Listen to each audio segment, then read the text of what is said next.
Hello, welcome to Sound and Fury Book Reviews. As usual, I'm Tina. Today I'm doing a book review of Love and Rain by Carmela Cercelli. This is a book from Guernica, I can't pronounce it, editions from 2023. It just came out. It's contemporary fiction, it's Canadian. I'll just show you the cover. So I received this book from River Street Writing in exchange for a fair review.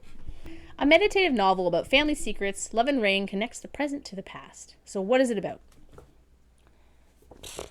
Hold upside down. Love and Rain explores the nature of love, its pain, and the near impossibility of its enduring happiness.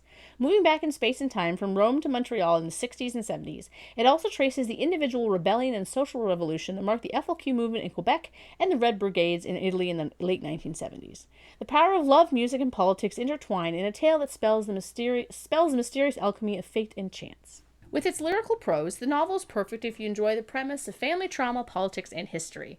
The blurb is a bit light, but basically the novel initially focused on Chiara, I don't know if I'm saying that right, a woman in her late 30s who struggles to commit to anything in her life.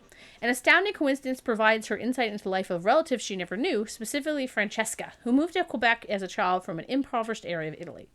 The novel heavily focuses on the labor rights in the 60s and 70s, and the shared tactics of both the FLQ and the groups in Italy. In fact, most of the novel is a period piece set during this era.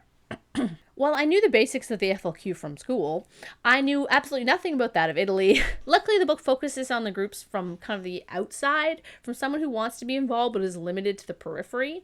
In this way, it's easy to follow, and you don't need an intricate knowledge of either of these movements to understand the motivations of the characters.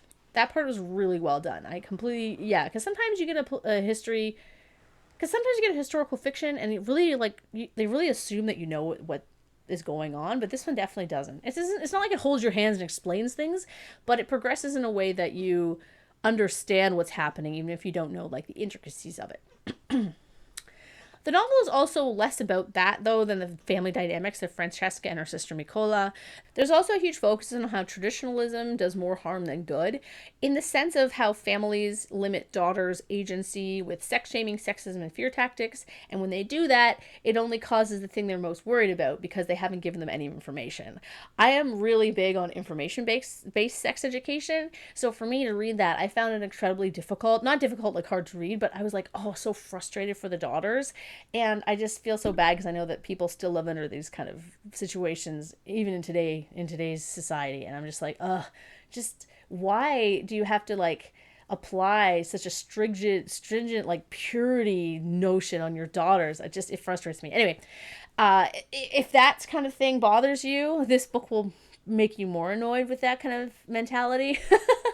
So, and obviously the book is arguing that thing is that approach to parenting is not good. Also, her parents were abusive. So anyway, unfortunately for me, while I really loved the critique of that, and I found the prose lovely, and I found the story interesting, I wasn't super engaged with it. There's a plot that I've seen many times, probably because it happened a lot. So when it happened, I was like, oh, I know what's going to happen here, and it did. And then the structure of the story we have Chiara's at the start, and then a substantial chunk in the middle about the family, and then Chiara again, didn't work for me as well as it could have. I think it would have worked a bit better if it had been like interwoven a bit. It would have fit better because I was kind of like, okay, so it's kind of just we have this woman, then we have this family history, and then we just have a slight wrap up at the end. I was like, I would have felt more like it would have felt more impactful to me for the modern woman if she was like dealing with her issues as she was reading about her families. I don't know. Francesca, though, as a character, was great. She's struggling to break free from her family, but also unable to. She has motivations and decisions that make sense. I was less interested in Nicola, especially near the end of the story, which dragged a bit for me. I was on the borderline when it came to liking Chiara. She's one of those suffering late 30s adults who could honestly deal with a little bit of hard work in their lives. I sympathize with her commitment issues, but sometimes I have trouble with characters that seem to have such an easy life. It's almost like they invent issues to have something to do. You know, I felt the same way about My Year of Rest and Relaxation, though I would argue that book is kind of making fun of that kind of thing.